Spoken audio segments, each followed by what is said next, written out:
Ambassador Alara Chen watched the giant holographic clock on the wall. 3 hours. The Galactic Council had been debating a simple trade route adjustment for 3 full hours, and they still hadn't addressed Earth's main proposal. She tapped her finger on the smooth metal desk, trying to keep her face calm. The council chamber was a massive dome with rings of seats rising up like a bowl. 57 different alien species sat in their special sections. Some floated in tanks of strange liquid. Others needed special breathing equipment. Some looked almost human, while others resembled nothing on Earth. After 30 years of these meetings, Chen still sometimes felt amazed at the diversity around her. The council will now hear from the Zorak Empire regarding Earth's trade proposal, announced the speaker, a purple blob-like creature called a vril. Its voice came through Chen's translator earpiece with a slight delay. High Commander Zox of the Zorak Empire rose from his seat. The tall, gray-skinned alien with 4 arms looked down at his data tablet. The Zorak had blocked nearly every human proposal for 3 decades. Chen already knew what was coming. The Zorak Empire has serious concerns about expanding human trade routes through Sector 87, Zox said, his voice deep and scratchy even through the translator. Their ships emit unusual radiation patterns that may disrupt the breeding cycles of the sacred stellar jellyfish in that region. We recommend postponing this decision for further study. Chen closed her eyes briefly. The sacred jellyfish excuse, again. Human scientists had already proven their ships caused no harm to the space creatures. The Council had simply chosen to ignore their evidence, just like they ignored human evidence about everything else. The Vril speaker bobbed in agreement. A valid concern. The Council values all life forms. Earth's proposal will be scheduled for review during the next session, after proper studies are conducted. The next session is 6 months from now, Chen said, keeping her voice level as she stood. This is the 5th time our proposal has been delayed. Human traders are struggling to reach the outer systems with the current routes. The speaker's gelatinous body rippled. Procedure must be followed, Ambassador Chen. The Council has existed for 12,000 years because we value careful consideration over hasty action. Chen looked around the chamber. She saw a few sympathetic faces among the newer Council members, but most avoided eye contact. The decision had clearly been made before the meeting even started. She thought about the message she had received from Earth's president just that morning. Final authorization granted, your discretion. After 30 years of patience of following rules designed to keep humans at a disadvantage, Earth had finally had enough. Chen touched the small device on her wrist, disguised as a decorative bracelet. She tapped a simple pattern, and throughout the chamber, the translation systems went silent. The aliens looked around in confusion, tapping their devices. What is happening? Demanded Zox, but his words came out in his native language, a series of clicks and growls that few could understand without translators. Chen had prepared for this moment. Her voice rang out clear and strong, broadcasting directly through the chamber's emergency systems in human standard, bypassing all translation filters. For 3 decades, humanity has followed your rules, she announced. The confusion in the room grew as only those few species who had bothered to learn human languages could understand her. We have submitted to your inspections, paid your unfair tariffs, deferred to your traditions. Today, that ends. She stood taller, pressing another button on her wrist device. On every screen in the chamber, the same message appeared in all Council languages. The United Earth Confederation formally withdraws from all diplomatic relations with the Galactic Council, effective immediately. The chamber erupted in chaos. Some delegates jumped to their feet, others shouted in their native tongues.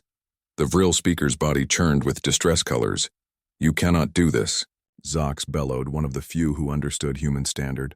No species can survive alone in the galaxy. This is suicide. Chen smiled.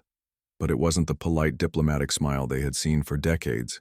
It was something older, something that reminded the room that humans had evolved as predators. We're not isolating, she replied calmly. We're done asking for permission. Unknown to the panicking delegates, tiny probes had already detached from Chen's diplomatic vessel in orbit.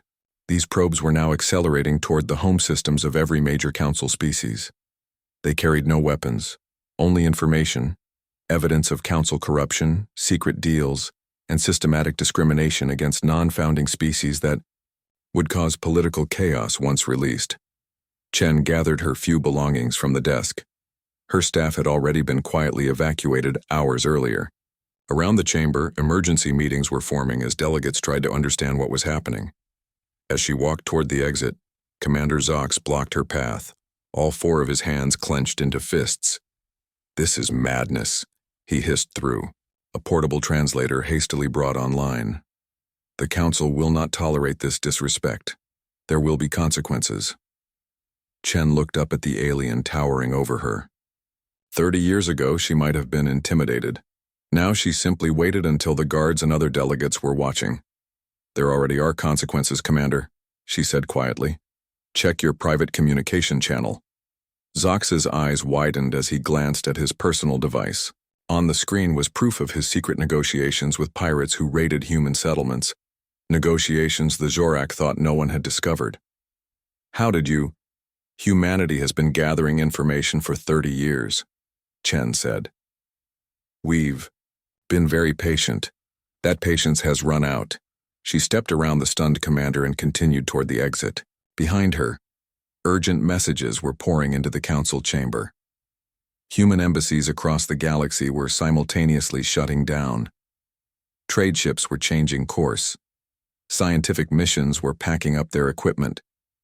Decades of human integration into galactic society were unraveling in minutes.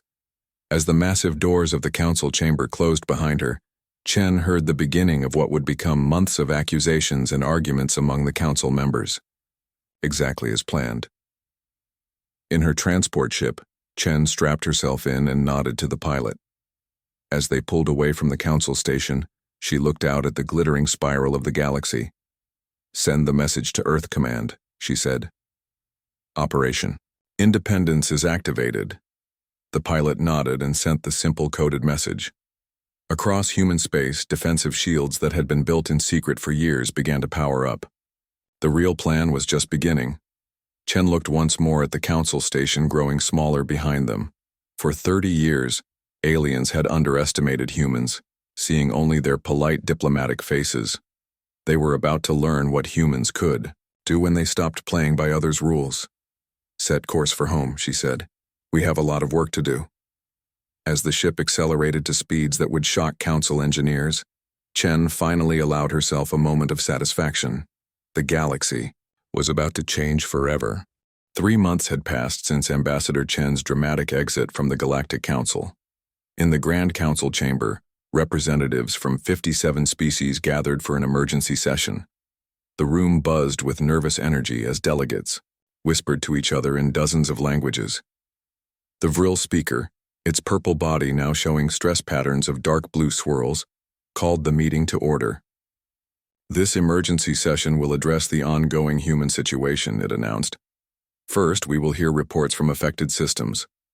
A tall, thin alien with bark-like skin stepped forward. Admiral Talorn of the Arbori Collective projected a series of images onto the main screen. "As you can see, every human embassy in our territory has been completely evacuated. They left nothing behind except these automated message systems." The screen showed abandoned human buildings, clean, empty, and powered down. Not a single piece of technology remained besides small message terminals that simply repeated, "Earth, embassy closed permanently.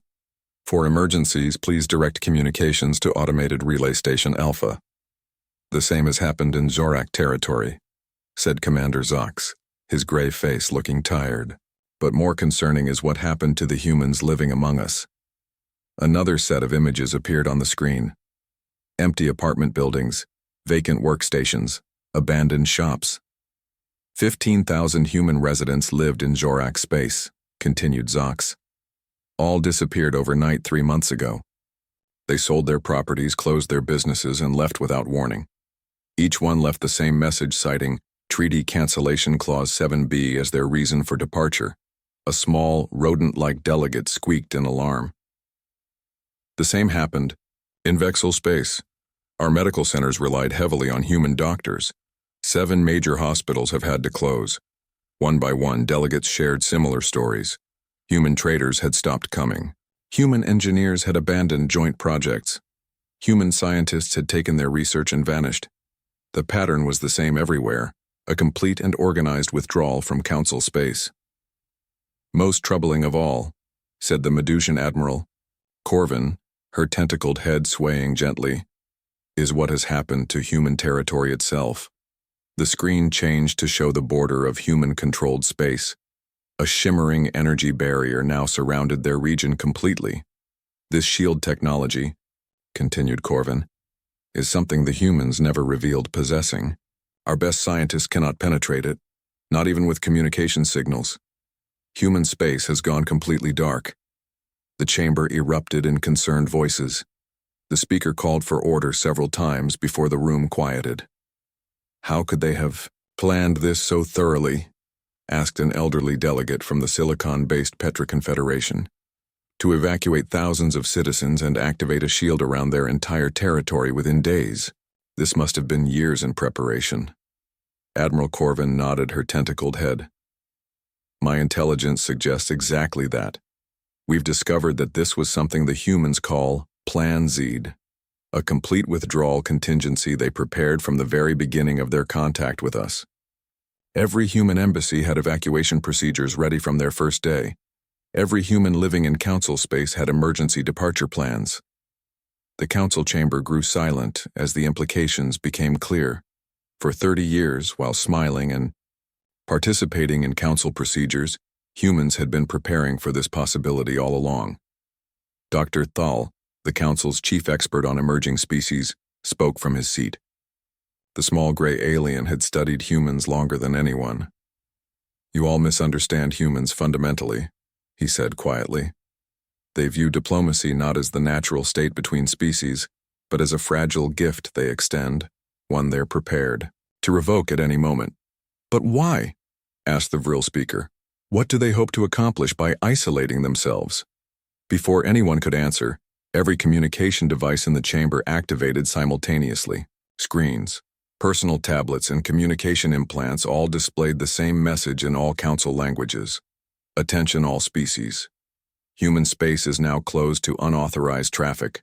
Approach at your own risk. This is not a threat. This is a courtesy." Commander Zox slammed his fist on his desk. "This is outrageous. They cannot simply exclude themselves from galactic society. I propose immediate sanctions against human territories." "And how exactly would you enforce those sanctions?" "Commander?" asked Dr. Thal. "We cannot communicate through their shield, we cannot enter their space, and as you're about to discover, they've made themselves quite capable of living without us." As if on cue, economic reports began flooding into the delegates' data feeds. Markets across Council space were already showing signs of stress. Products, uniquely manufactured by humans, had vanished from trading posts. Technology systems with human components were reporting compatibility issues without their regular updates. "I recommend we form a special committee to study this situation," said the speaker, falling back on the Council's standard response to any crisis. Dr. Thal shook his head sadly. "Form all the committees you want. The humans have made their decision, and unlike most Council species, when humans decide something, they act quickly. On the edge of Council space, an incident was already unfolding that would soon reach the Council's attention. A Zorak patrol vessel had encountered a lone human merchant ship near the Kaldar trading outpost. The patrol had attempted to stop and question the human vessel. Captain Wren of the merchant ship Horatio received the Zorak hailing signal and glanced at his first officer. "Are they serious?" he asked, genuinely surprised. "Looks like it, sir," replied the officer. "They're ordering us to prepare for boarding and inspection." "Interesting," said Wren calmly. "Navigation, what's our fastest route out of here?" The navigator plotted a course immediately. "Course set, Captain." Captain Wren nodded. "Let's show them what our new engines can do." Without responding to the hail, the human ship suddenly accelerated at a speed no Council vessel had ever recorded for a civilian craft. The Zorak patrol attempted pursuit, only to have their engines fail simultaneously, victims of defensive measures the humans had installed but never revealed. Back in the council chamber, delegates continued to argue about forming committees and sending diplomatic messages to a shield no one could penetrate. None of them realized that this was only the beginning of the changes humans would bring to the galaxy. Outside the chamber, Dr. Thal met quietly with Admiral Corvin. "There's something else my sources discovered," he said in a low voice. "During their 30 years with us, humans made contact with several non-council species. The primitive ones we've quarantined, the aggressive ones we've isolated, the ones we deemed too unstable for membership." "Why would they do that?" asked Corvin. "Because they recognize something in those species," replied Thal. "Something familiar. I believe we haven't seen the humans' true plan yet. This withdrawal, it's just the first step." As night fell on the council capital world, new reports arrived of independent planets on the council's borders requesting human protection and partnership, worlds the council had neglected for centuries. The true scale of what humanity had set in motion was only beginning to emerge. 6 months had passed since the humans had withdrawn from the Galactic Council. The initial shock had given way to widespread problems across council space. On the trading outpost of Kelmar Station, Merchant Trazal looked sadly at his empty shelves where human goods once sat. "Another customer asking for Earth coffee," he told his assistant. "That's the 20th today. I keep telling them there isn't any left in the entire sector, but they don't listen." Across the station, similar scenes played out. Medical clinics had run out of human-produced medicines. Repair shops couldn't fix devices with human components. Entertainment centers no longer received new human music or stories, which had become surprisingly popular among many species. But these small inconveniences were just the beginning. On the industrial world of Vorax Prime, entire factories stood idle. "We can't make the new model environmental systems without the human microprocessors," factory owner Drex told the visiting council representative. "Our engineers are trying to make our own version, but they say it will take years to catch up to human designs." The council representative made notes on her tablet. "Perhaps you could return to the previous model that didn't use human technology." Drex laughed bitterly. "The previous model used twice the energy and was half as effective. Our customers won't accept that anymore. They've gotten used to human quality." This conversation was happening in thousands of places across council space. Technology that relied on human innovations was failing without updates. Specialized goods produced only in human space had disappeared from markets. The absence of humans, once viewed as irritating newcomers by most species, was causing unexpected problems everywhere. Meanwhile, intelligence agencies across the IZO galaxy were trying to pierce the energy shield surrounding human territory. The Zorak military had sent specialized spy drones to the edge of human space. Most never returned, but a few managed to capture images before being destroyed. In the Grand Council chamber, these images now displayed on the main screen, causing murmurs of concern among the delegates. "As you can see," said Commander Zox, pointing to the blurry images, "the humans are engaged in massive construction projects. Our analysts first thought these were military installations, but now we believe they are something else entirely." The images showed enormous structures being built on previously uninhabited planets in human space. Massive transport networks connected new settlements. Manufacturing centers of unprecedented scale operated day and night. Most concerning of all were strange devices being deployed to barren worlds. "We believe these are terraforming machines," continued Zox. "Technology that can transform uninhabitable planets into livable worlds. The humans never shared this capability with the Council." "How many worlds are they transforming?" asked the Vril speaker. "At least 20 that we can observe," replied Zox. "But their territory extends beyond our surveillance range. There could be many more." Dr. Thal, the alien expert on human behavior, studied the images carefully. "They're not building weapons of war," he noted. "They're building homes, places to live and work. They're expanding." "But why?" asked a delegate from the Insectoid Hive Collective. "There are only 20 billion humans. They already had enough planets." "Perhaps they're preparing for something," suggested Commander Zox, his tone dark. "Perhaps they plan to increase their population dramatically before attacking Council space." As the council debated these possibilities, a new crisis emerged. On a small monitoring station near the border of Zorak and Medusian space, emergency alarm sounded. "Sir, we've detected a human vessel approaching Checkpoint 7, reported the young Zorak officer. The station commander rushed to the monitoring screen. "Finally, hail them immediately. Perhaps they're ready to negotiate." "The ship isn't responding to hails," said the officer. "And it's moving very fast." The commander watched as the small human merchant vessel approached the checkpoint at high speed. "Activate the warning beacons. If they don't slow down, power up the detention field." "Sir, the detention field isn't responding," said the officer, his voice rising in panic. "None of our systems are responding." The commander stared in shock as every system on the station began shutting down. Life support remained functional, but weapons, communications, and propulsion all went dark. The human ship passed by the helpless station at incredible speed, ignoring it completely. A small data packet was the only thing it left behind, automatically downloading into the station's emergency backup system.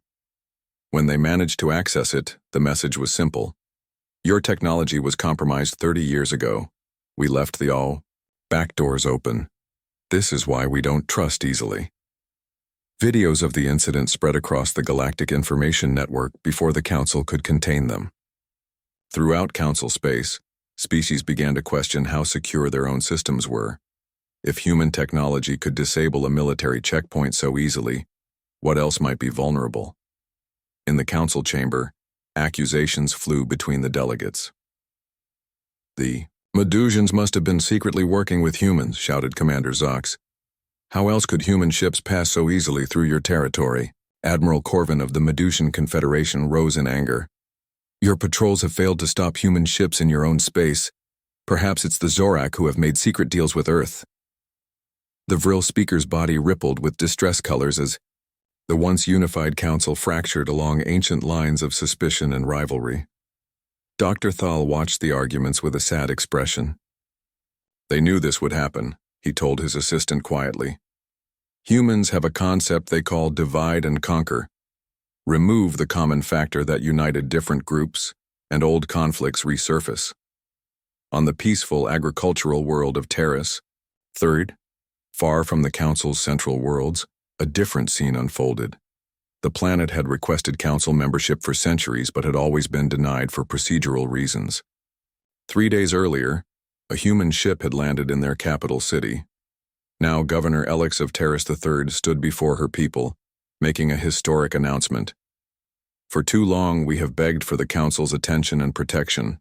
Today we forge a new path. The United Earth Confederation has offered us fair trade terms, defense agreements, and technological exchange, without demanding we change our culture or pay excessive tribute." Similar announcements were happening on dozens of worlds along the edge of Council space, planets the Council had long ignored or exploited. One by one, they were turning to humanity for partnership. In her office on New Earth, Ambassador Chen reviewed the reports with satisfaction. Phase 3 of the plan was proceeding ahead of schedule. Soon it would be time for the next step, the one that would truly shock the Galactic Council. "Admiral Williams is requesting permission to deactivate the shield for the operation," her assistant reported. Chen nodded. "Tell him he has authorization. It's time to introduce our friends to the galaxy." As the energy shield prepared to drop for the first time in 6 months, humanity was about to reveal they weren't alone in their plans for changing the galactic order. 1 standard year had passed since Ambassador Chen's historic declaration. In the monitoring stations along the borders of Council space, alarm systems suddenly blared to life. "The human shield is dropping," announced the chief officer at Zorak. "Outpost Sigma 7. Alert command immediately." Throughout Council space, military vessels rushed to defensive positions. The Galactic Council convened an emergency session, expecting a human attack after a year of mysterious silence. But what emerged from human space was not a warfleet. As the massive energy shield deactivated, revealing the transformed region of space that humans controlled, a flotilla of 1,000 ships appeared. They moved in perfect formation, their hulls gleaming in the light of distant stars. Commander Zox studied the tactical display with growing concern. "Those aren't human vessels," he said quietly. "The design is completely different." Admiral Corvin of the Medusian Confederation nodded in agreement. "The energy signatures don't match any known human technology." As the Council representatives watched in stunned silence, the identity of these ships became clear. They belonged to the Rill, a pre-spaceflight species the Council had quarantined centuries ago, declaring them too aggressive for integration into galactic society. Now they flew advanced starships of obvious human design, their crews visible through the viewports, tall reptilian beings with fierce expressions and skilled movements. Before the Council could react, a transmission reached every communication system in Council space. The face that appeared on screens throughout the galaxy was familiar.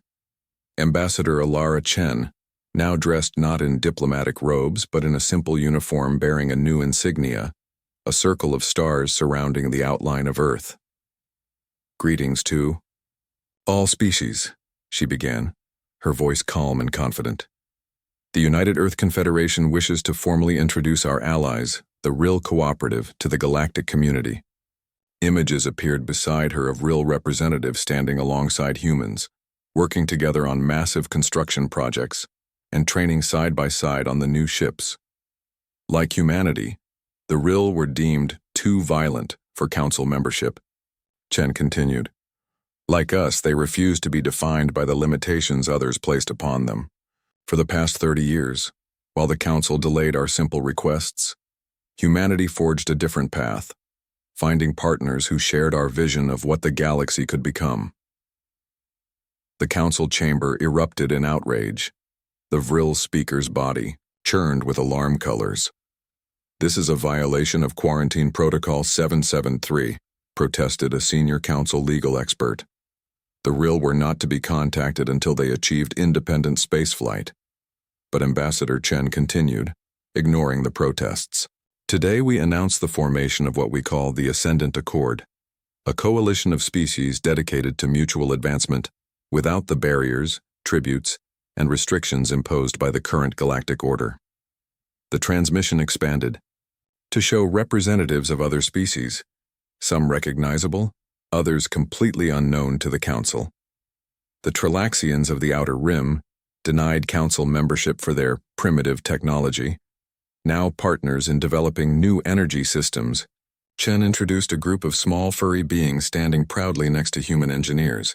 The Viridian cluster, told their unique biological needs made them incompatible with Council species, now leading a joint medical research program with Earth's top scientists. These were strange crystalline entities that floated in specialized environment suits. One by one, Chen introduced 17 species, all either rejected, quarantined, or ignored by the Council over its long history. With each introduction, the Council delegates grew more silent, the implications becoming clear. While patiently enduring decades of stalled negotiations, humans had been quietly establishing relationships with dozens of non-Council species throughout the galaxy, the marginalized, the quarantined, the dismissed. With each species, they had shared technology, resources, and a simple message. "We see your potential." These are the founding members of the Ascendant Accord, Chen explained.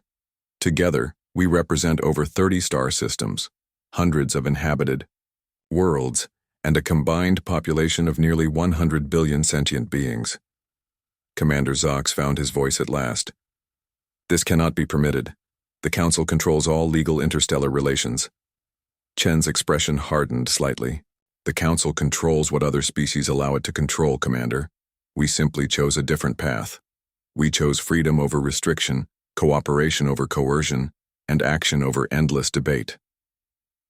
In the Council chamber, Dr. Thal, the expert on human behavior, nodded slowly in understanding. "We completely misread their withdrawal," he told the stunned delegates. "We thought they were isolating themselves, but they were actually forming a competing power block, one built on completely different principles than our own." On the screens, Ambassador Chen continued. "The Ascendant Accord operates on 3 simple principles: voluntary participation, technological sharing, and mutual defense. Any species that wishes to join us is welcome, provided they agree to these terms. We do not require tribute. We do not impose cultural standards. We do not delay action with endless procedure. As she spoke, data began flooding council networks. Information about trade routes, technological exchange programs, and joint colonial ventures between humans and their new allies. The scale and speed of what they had accomplished in just 1 year was staggering. Diplomacy is not dead, Chen explained with that same confident smile that had unnerved the council a year earlier. We've simply found partners who understand our language, the language of action, innovation, and mutual respect. The reaction across council space was immediate and dramatic. On worlds where council influence had grown weak, populations openly celebrated the emergence of the Ascendant Accord. Trading posts along the borders saw immediate increases in traffic, as ships bearing the new Accord symbol arrived with goods and technologies previously unavailable. More concerning to the council leadership was the reaction of their own citizens. Young Jorak, Vril, and even conservative Petra were watching the transmission with fascination rather than fear. The Accord, with its promises of meritocracy and opportunity, appealed to a generation tired of rigid hierarchies and ancient traditions. In the private chambers behind the council hall, the eldest members of the founding species met in emergency session. We must respond with military force, insisted Commander Zox. This accord threatens the very foundation of our civilization. But the ancient Vril elder, its body now showing the pale colors of deep thought, disagreed. Our intelligence reports indicate the humans have shared their most advanced technologies with all Accord members. A military response would likely fail, and worse, might unite them further against us. On the edge of what had once been human space but was now Accord territory, a new kind of space station was nearing completion. Unlike the ornate hierarchical design of council stations, this one was modular, practical, and built for growth, much like the alliance it represented. On the main deck, Ambassador Chen met with representatives from all 17 founding species of the Accord. The council will try to divide us, warned Kralthok, the imposing Rill leader. They will offer special terms to some while threatening others. Chen nodded. That's exactly what we expect. It's why transparency is central to our alliance. Every agreement, every negotiation is accessible to all members. No secret deals, no hidden clauses. A small furry Trilaxian spoke up, its voice translated through a simple device around its neck. My people were told for generations that we were too primitive to join galactic society. In 1 year with humans, we have advanced more than in the previous 100 years alone. Because we saw what the council refused to see, Chen replied. Not what you were, but what you could become. As the meeting concluded, Chen stepped to the viewport and looked out at the newly revealed expanse of Accord space, a region growing larger each day as more worlds requested membership. The council thought ending diplomacy meant ending communication, she said quietly. They never understood that true diplomacy isn't about talking, it's about listening. Behind her, the representatives of 17 species, each with their own history, biology, and culture, stood united in a way the ancient Galactic Council had never achieved in 12,000 years of existence. The galaxy would never be the same. 18 months had passed since humanity's withdrawal from the Galactic Council. The galaxy had transformed beyond recognition. The Ascendant Accord now encompassed 32 species, controlling nearly a third of known space. Their technological advancement accelerated at rates that defied council predictions, fueled by what humans called open-source innovation, the radical sharing of knowledge across species barriers. On the thriving trade hub of New Harmony Station, beings from dozens of worlds mingled freely. The station had been built in just 6 months through the combined efforts of 7 Accord species, each contributing their unique strengths to its construction. Trell, a young Zorak engineer, stared in amazement at the station's central power core, a perfect fusion of human theoretical design, real crystalline materials, and Voridian energy manipulation. I've never seen anything like this, he told his human guide, engineer Maya Santos. The council said integration of different species technologies was too difficult, too dangerous. Maya smiled. The council said a lot of things. We decided to try anyway. She pointed to a group of small, furry Trilaxians working alongside towering insectoid Korvax on a new section of the station. Those species were told they couldn't even breathe the same air. Turns out they just needed the right environmental adjustments. Trell hesitated before asking, "Do you think, could a Zorak join the Accord?" "Anyone can join if they accept our principles," Maya replied. "We don't judge species by their past or their government's actions." This conversation was happening thousands of times across the galaxy, as citizens of Council worlds witnessed the rapid growth and success of the Accord. Many were choosing to leave their homeworlds behind, seeking opportunities in this new alliance that valued innovation over tradition, merit over ancestry. In Council space, entire economies struggled as they fought to adapt to a galaxy where humans and their allies now controlled key resources and trade routes. The ancient powers faced an unprecedented choice: adapt or become irrelevant. Most alarming to the Council elders was the cultural transmission happening even on their core worlds. Young Zorak were using human expressions in their daily speech. Vril philosophers were incorporating human concepts of individual rights into their traditional communal value systems. The previously rigid boundaries between species were dissolving faster than anyone had thought possible. In the Grand Council chamber, an historic emergency session was underway. For the first time in 12,000 years, the Council was considering fundamental changes to its structure and rules. "We must adapt or we will collapse," warned the eldest Vril speaker, its body showing the deep purple of grave concern. Already, 8 Council member species have left to join the Accord. More are threatening to follow. Commander Zox, once the fiercest critic of humanity, now spoke with unexpected moderation. "My own son has joined an Accord scientific mission," he admitted, causing murmurs throughout the chamber. "He tells me they accomplished more in 3 months than his research team achieved in 10 years under Council oversight." "The humans have forced our hand," said Admiral Corvin of the Medusian Confederation. "We must consider reforms that would have been unthinkable 2 years ago." As the Council debated these painful changes, a surprising notification appeared. A formal diplomatic delegation from the Ascendant Accord requested permission to address the Council. More surprising still was the identity of the lead ambassador, Ilara Chen, the very human who had walked out 18 months earlier. When Chen entered the Council chamber, she was not alone. Representatives from all 32 Accord species accompanied her, creating a visual display of diversity that contrasted sharply with the segregated seating of the Council species. "We come in peace," Chen began simply, "to open a dialogue between the Ascendant Accord and the Galactic Council." The Vril speaker's body rippled with cautious colors. "You returned to diplomacy after abandoning it?" Chen smiled. "We did not end diplomacy," she told the assembled representatives. "We ended the assumption that diplomacy means accepting an inferior position. We ended the myth that your traditions deserve automatic deference. We ended the delusion that you are the center of the galaxy." Rather than showing anger, Chen's tone remained calm and measured. "Today, we offer a new beginning, not as supplicants, but as equals." As she spoke, holographic displays activated throughout the chamber, showing real-time footage of massive projects underway throughout Accord space. The most impressive was an entirely new world being terraformed, a formerly barren planet now blooming with life as atmosphere generators, created through combined Accord technologies, transformed it into a habitable environment. "This is Nova, Terra," Chen explained. "The first of many new worlds we are creating together.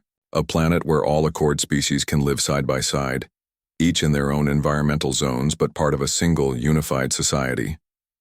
The Council representatives watched in stunned silence. Terraforming had been theoretically possible for millennia, but the Council had never committed the resources or cooperation needed to achieve it on this scale. "This is what humans do," Chen continued. "We don't conquer. We build. We don't demand allegiance. We inspire it." A young Zorak representative, recently appointed after a surprise political shift on the Zorak homeworld, stood to address Chen. "My government wishes to discuss possible Association with the Accord, she said, choosing her words carefully. Not full membership yet, but a path toward cooperation. Chen nodded respectfully. We welcome dialogue with any species, regardless of past conflicts. The Accord has no enemies, only future partners. One by one, representatives from various council species indicated interest in opening discussions with the Accord. The political landscape of the galaxy was shifting before their eyes. Dr. Thal, who had studied humans longer than anyone, addressed his fellow council members. We misunderstood humans from the beginning, he said. We saw their adaptability as primitive, their individuality as chaos, their questioning of tradition as disrespect. We failed to recognize that these very traits enabled them to reimagine what interstellar cooperation could achieve. As the historic meeting concluded, Chen was approached privately by the eldest Vril speaker. Its body now showed colors that few had ever seen in a Vril, patterns indicating profound philosophical reconsideration. In 12,000 years, the speaker said quietly, no species has forced us to question our fundamental assumptions. You have achieved in 18 months what entire civilizations failed to accomplish in millennia. Chen looked at the ancient being with genuine respect. That is the essence of humanity, speaker. We look at what is and ask, what could be instead? We are never satisfied with the answers we're given. As Chen and her delegation departed, the council chamber remained in session, beginning the painful process of reform that might, eventually, allow it to survive in this new galactic reality. On board the Accord flagship Unity, Chen looked out at the stars with her most trusted advisors, human and non-human alike. Will the council truly change? Asked Kralthok, the real leader. Some will, Chen replied. Others will resist until they collapse. But that's their choice to make. She turned to face the diverse group that represented the future of galactic civilization. Our work is just beginning. We've shown what's possible when species cooperate as equals. Now we need to prove it can last. As the ship accelerated toward Accord space, news traveled throughout the galaxy. The balance of power had shifted. In just 18 months, humanity had rewritten the fundamental structure of a galactic order that had remained essentially unchanged for 10,000 years, and they had done it not through war or conquest, but through a simple, revolutionary idea that every species deserved the chance to reach its full potential. 2 years to the day after Ambassador Chen's historic withdrawal from the Galactic Council, representatives from all known spacefaring species gathered at a newly constructed space station called Harmonic Point, located at a carefully chosen, neutral location near the galaxy's center. The massive structure was unlike anything built before, a perfect blend of technologies from dozens of worlds. For the first time in recorded history, council species and non-council species met as equals.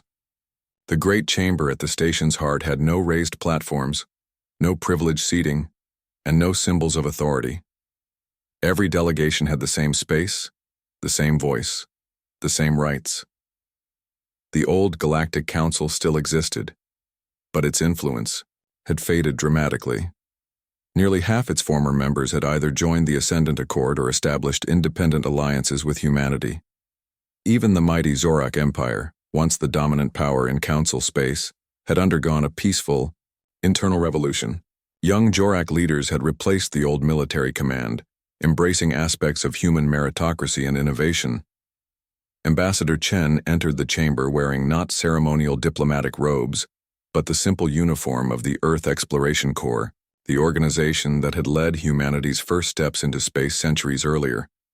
The symbolism was not lost on the gathered delegates. 2 years ago today, Chen began, her voice carrying easily through the perfect acoustics. I stood before the council and declared an end to diplomacy as it had existed. Some thought we were isolating ourselves. Others feared we were preparing for war. She smiled, looking around at the diverse assembly. Council species who had once looked down on humans now watched with respectful attention. Accord members who had transformed from quarantined primitives to spacefaring equals stood proudly alongside their allies. Today, we begin something better, Chen continued. Not a hierarchy of species, but a community of equals. Not rules imposed by the powerful, but principles agreed upon by the willing. On the massive display behind her, the text of a new agreement appeared, the Galactic Concordat. Unlike the ancient Council Charter with its thousands of regulations and exceptions, this document was surprisingly brief, focusing on core principles that all species could embrace. As representatives began the formal process of signing the agreement, the ancient Vril speaker approached Chen. Though no longer the official voice of the council, the elderly being still carried the wisdom of 12,000 years of galactic history. "I must ask the question that has troubled us for 2 years," the speaker said, its body showing colors of genuine curiosity. "How did your species accomplish so much so quickly? By all measures, humans had no notable advantages when you joined. Galactic society. No special technology, no unique resources, no exceptional abilities." Chen considered the question carefully. Her answer would become one of the most quoted statements in galactic history. "Because while you spent millennia perfecting ways to maintain stability, we spent our history overcoming crisis after crisis," she said. "You optimized for equilibrium. We optimized for adaptation." The speaker's body rippled with colors indicating deep thought. "And which approach is better?" "Neither," Chen replied without hesitation. "Both are necessary. Stability without adaptation becomes stagnation. Change without stability becomes chaos. Perhaps that's why this moment was inevitable, why our species needed to meet." As Chen and the speaker talked, news spread through the station that further transformed the gathering. The combined scientific teams of the Ascendant Accord, led by human, Ril, and Viridian researchers, announced a breakthrough that had eluded the Council for thousands of years. Practical, faster-than-light communication. Unlike faster-than-light travel, which had been possible but slow and energy-intensive, this new technology allowed instant communication across any distance. The galaxy, vast beyond imagination, would suddenly become more connected than ever before. Most significant was humanity's decision regarding this discovery. Rather than keeping it for the Accord alone, they announced it would be shared freely, with all species, council and non-council alike. In the Great Chamber, delegates received the news with amazement. A Jorak representative approached Chen, confusion evident in his expression. "Why would you share such an advantage?" he asked. "With this technology, the Accord could have dominated the galaxy." "Humans never intended to rule the galaxy," Chen explained as celebrations erupted around them. "We simply refuse to let anyone else rule us. The galaxy is too vast for empires, too diverse for uniformity." As the formal ceremonies concluded, Chen found a quiet moment alone by a viewport overlooking the spectacular spiral arms of the galaxy. Dr. Thal, the alien expert who had studied humans longer than anyone, joined her there. "You have redrawn the maps of power in just 2 years," he observed. "A remarkable achievement for any species." Chen shook her head. "We didn't do it alone. We simply recognized what others couldn't see, that every species has unique gifts, unique perspectives. The Council's mistake was trying to make everyone follow one path."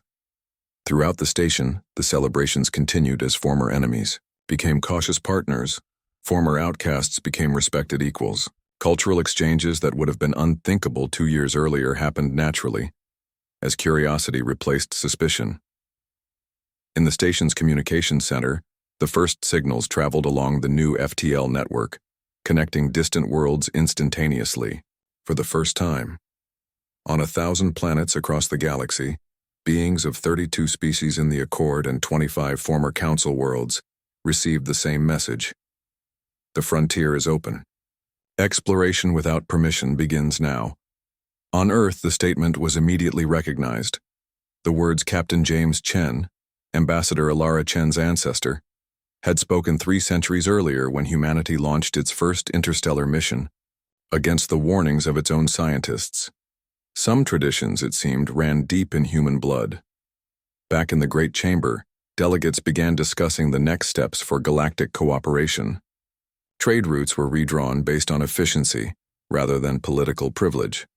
Scientific missions were planned with members from dozens of species. Colony ships prepared to settle newly terraformed worlds with mixed populations. Ambassador Chen watched with satisfaction as former council species and Accord members worked together without her guidance. The changes she had helped start were taking on a life of their own, evolving in ways even humans couldn't have predicted. A young Tralaxian delegate approached her shyly. "Is it true," the small, furry being asked, "that humans have a saying? The journey is more important than the destination?" Chen smiled. "We have many sayings, some contradictory. That's another human trait. We contain multitudes." "Where does humanity's journey go next?" the Tralaxian wondered. Chen looked out at the galaxy spreading before them, countless stars holding countless possibilities. "That's the best part," she said. "We have no idea, and that's exactly how we like it." As the delegates dispersed to their ships at the conclusion of the historic gathering, the galaxy had been fundamentally transformed, not by war or conquest, not by force or domination, but by a simple choice made by a single species. The choice to see beyond what was, to imagine what could be instead. The choice to end old ways of diplomacy, and in doing so, create something infinitely better. The choice that only humans seemed capable of making when they first arrived on the galactic stage, to simply say no to the established order of things, and in that refusal, open the door to a future no one else had dared. To imagine the end